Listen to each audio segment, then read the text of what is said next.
Barada, une émission couleur jeune. Une émission des jeunes pour les jeunes, pour la culture de la non-violence, la citoyenneté et le développement, pour mes frères, pour mes soeurs, pour mes potes. Une émission des jeunes pour les jeunes, pour la culture de la non-violence, la citoyenneté et le développement, pour mes frères, pour mes soeurs, pour mes potes. Barada pour des jeunes, Barada avec les jeunes, Barada couleur jeune, émission couleur jeune, Barada. Ce programme est de Church for Common Ground avec un appui financier de l'UNICEF.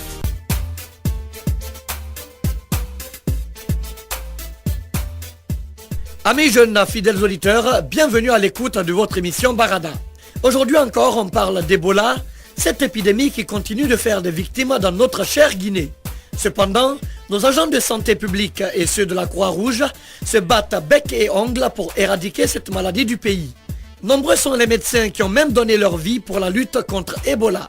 Pourtant, il arrive des fois que ces derniers soient empêchés de faire leur travail par la population qui prend à la légère cette triste situation.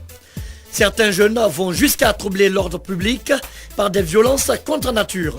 Suivez cette histoire que nous raconte un ami jeune et vous allez comprendre. On se retrouve juste après.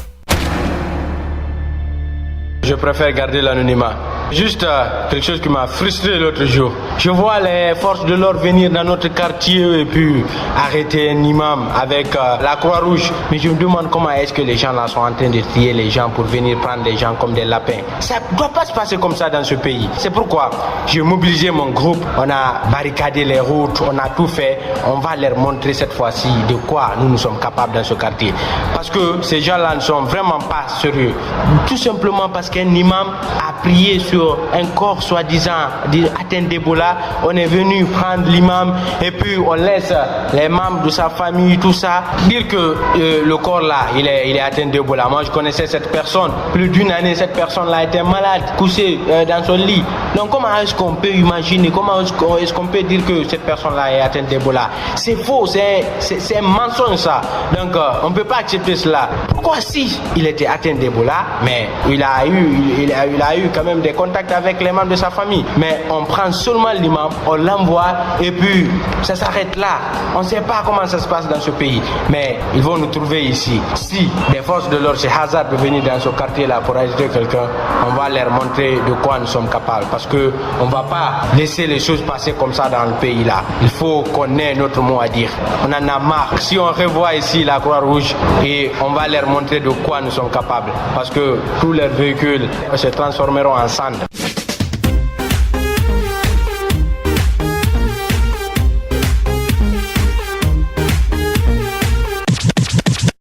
Chers amis jeunes, vous venez d'écouter cette histoire qui constitue une triste réalité dans notre pays. Il faut qu'on comprenne que les agents de la Croix-Rouge sont là pour nous aider. Place à présent au débat entre jeunes dans la rubrique Talk Show. J'y reçois Nana Kamara et Amadou Riba, tous étudiants. Suivez. Nana, tu as suivi avec moi donc cette histoire, je commence par toi. Qu'est-ce que tu en penses? Moi, je ne suis pas pour le comportement des jeunes, parce que je me dis que c'est un trouble à l'ordre public. Et aussi, la Croix-Rouge, je pense qu'elle a bien effectué son devoir. Vu qu'en cas d'Ebola, quelle que soit la circonstance en fait, on ne sait pas exactement ce qui s'est passé. Donc, elle a le droit de venir intervenir et faire des recherches, voir réellement si c'est Ebola ou pas. Donc, moi, je suis pour le comportement de la Croix-Rouge et contre la répression des jeunes.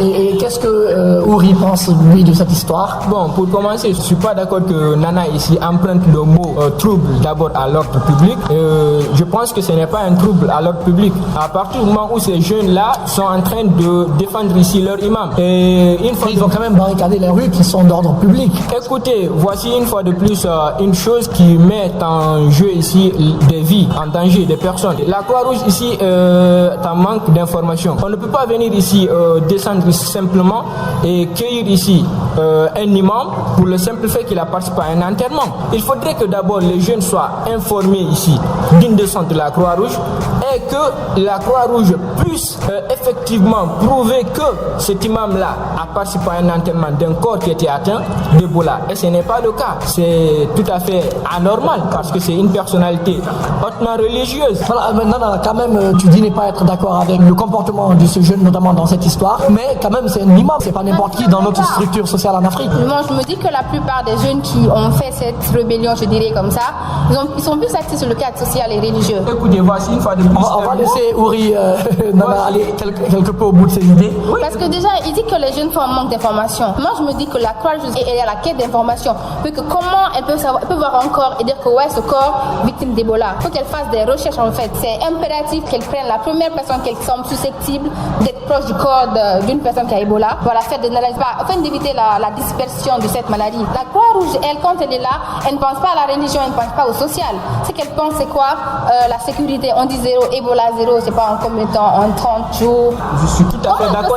Comment elle peut savoir que cette personne a Ebola si elle ne fait pas des recherches? On va quand même s'écouter. C'est ça. Non, on va laisser Ouri avancer un peu. Voilà. En ce que je cherche, l'imam a été tout simplement arrêté parce qu'il a participé à un enterrement. Et que l'on vient ici chercher que l'imam. Et qu'on ne vienne pas chercher d'autres personnes qui ont participé à l'enterrement. La période d'incubation de 21 jours, je suis très d'accord.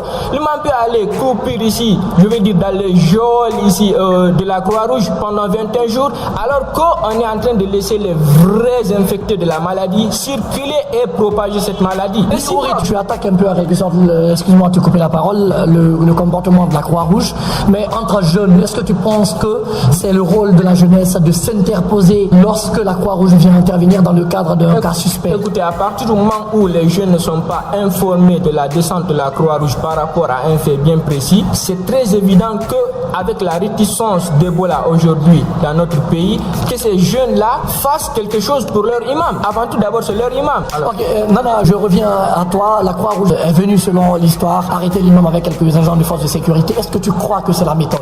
Oui, la Croix-Rouge, quand elle a été détentrice de cette information, vu que l'imam est une grande personnalité religieuse, il fallait venir avec des agents de sécurité pour prendre l'imam discrètement et éviter plus de chaos en fait dans le quartier. Donc je pense que c'est une des procédures, c'est une procédure un peu légale. Et surtout que c'est dit déjà de ne pas prier sur un corps, mais quelle que soit la maladie en fait, pas prier sur un corps sans qu'il ne soit préalablement enregistré ou connu par la Croix-Rouge. Donc l'imam en question n'a pas suivi la procédure. écoutez, je pense bien que les grandes personnalités devraient être tenues comme telles. Ce n'est pas évident qu'on vienne ici Mais prendre... l'imam, c'est une personnalité religieuse. Oui, c'est une personnalité religieuse. Et d'ailleurs, c'est ce qui allait engendrer ici ce respect. Sa dignité devait être là. Et d'ailleurs, ce qui a engendré ici la révolte des jeunes. Si ça aurait été autrement, peut-être que les jeunes allaient comprendre et que peut-être l'imam lui-même, il allait coopérer et collaborer. C'est important ce que tu dis, Ouri. Quand tu dis autrement, selon toi, à ton avis, de quelle manière la Croix-Rouge devait procéder pour l'arrestation de cet imam? Écoutez, il y a pas mal de manières selon lesquelles la Croix-Rouge devait procéder, par le dialogue ou par une information suffisante. L'arrestation des leaders d'opinion va toujours engendrer ici une manifestation. Et donc, la Croix-Rouge, je pense bien, devrait venir sensibiliser et venir informer l'imam du danger que l'imam court et éventuellement amener l'imam. Nana, est-ce que tu es d'accord avec la méthode proposée par Ouri?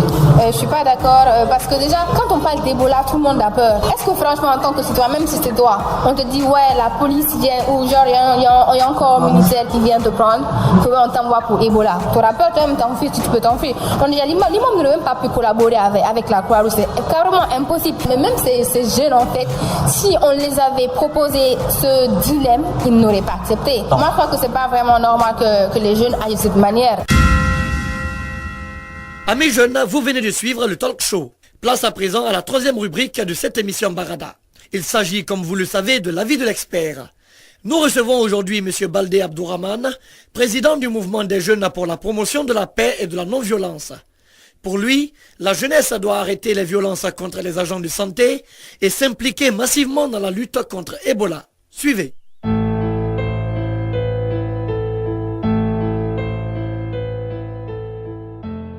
Monsieur Baldé, bonjour. Bonjour. Voilà, vous avez suivi avec moi cette histoire et le débat contradictoire entre cette même histoire. De quel œil voyez-vous cette histoire et aussi le débat? Moi, je commencerai d'abord par souligner que l'huile de moteur de la société guinéenne, c'est la jeunesse. À chaque fois qu'il y a la violence, ce sont les jeunes qui sont impliqués, ce sont les jeunes qui sont utilisés. En ce qui concerne Ebola, je pense que les jeunes étant mal sensibilisés se sont mis dans la danse pour tantôt casser des véhicules de la Croix-Rouge, tantôt casser des véhicules de la gendarmerie, parce qu'il y a une certaine méfiance entre les jeunes et ceux qui sont censés leur apporter soutien. Je crois que cela est compréhensible parce que ce sont des jeunes qui ne sont pas suffisamment sensibilisés et les pesanteurs socio-culturels aidants, ils sont ce qu'ils sont dans nos sociétés traditionnelles.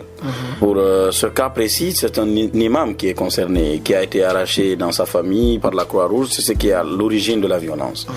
Je pense que ce qu'il fallait dire aux gens, c'est que personne n'échappe à la sensibilisation, personne n'échappe à Ebola. Je pense que l'imam, malgré qu'il soit imam, il peut être porteur du virus Ebola. Donc, quand c'est le cas, il ne doit pas être vu comme étant un imam seulement, il doit être vu comme étant quelqu'un qui représente un danger dans la société. Donc, venir arracher cet imam, non pas pour le tuer, mais pour aller faire les tests et voir s'il portait Ebola ou non. Et s'il portait Ebola, c'était pour lui apporter soutien, pour lui soumettre à un traitement.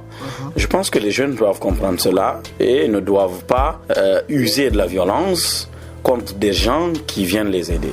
Vous avez parlé tout à l'heure, M. Baldé, de la mauvaise sensibilisation selon vous des jeunes, et pourtant, à longueur de journée, le gouvernement et les organisations non gouvernementales sur le terrain sensibilisent. On regarde à la télé, on entend à la radio.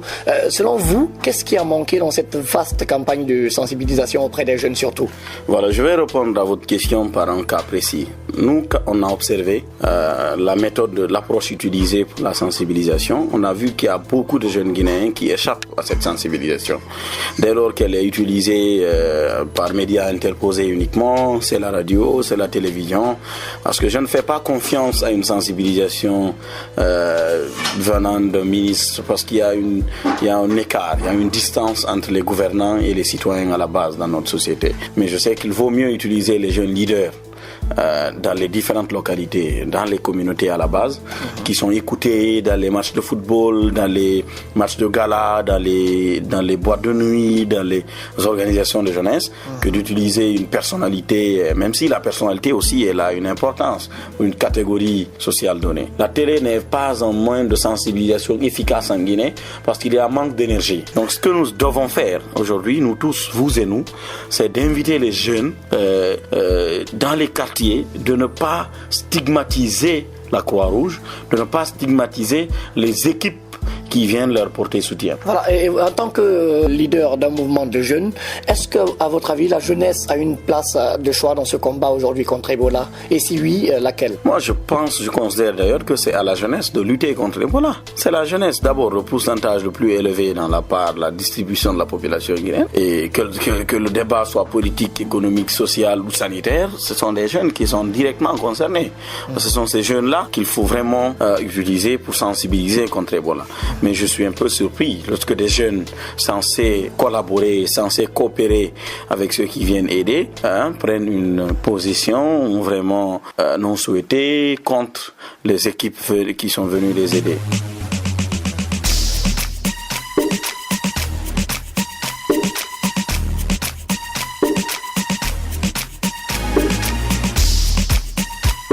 Amis jeunes, vous l'avez compris, la violence dans les rues et contre les agents de la Croix-Rouge ne fait que ralentir la lutte engagée pour sortir Ebola de la Guinée. Il est donc temps pour la jeunesse de Guinée d'occuper la place qui lui revient dans le combat contre cette épidémie. C'est pourquoi, toi jeune qui prête oreille à cette émission, tu dois sensibiliser tes proches sur les dangers liés à Ebola et la nécessité de faire un front commun avec les agents contre cette maladie. Dis avec moi, stop aux violences faites aux agents de la Croix-Rouge dans la lutte contre Ebola.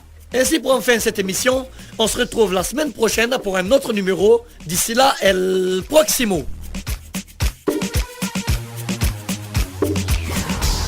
Vous voulez réagir à cette émission? Envoyez-nous un SMS au 622 31 39 81 ou appelez-nous au 622 05 05 33. Vous pouvez également nous envoyer un mail sur guinea@sfcg.org ou nous suivre sur notre adresse Facebook Chef Common Ground Guinée. Barada, une émission couleur jeune. Une émission des jeunes pour les jeunes, pour la culture de la non-violence. La citoyenneté, le développement. Pour mes frères, pour mes soeurs, pour mes potes. Une émission des jeunes pour les jeunes. Pour la culture de la non-violence. La citoyenneté, le développement. Pour mes frères, pour mes soeurs, pour mes potes. Barada pour des jeunes, Barada avec les jeunes. Barada couleur jeune, émission couleur jeune. Barada. Ce programme est de Church for Common Ground avec un appui financier de l'UNICEF.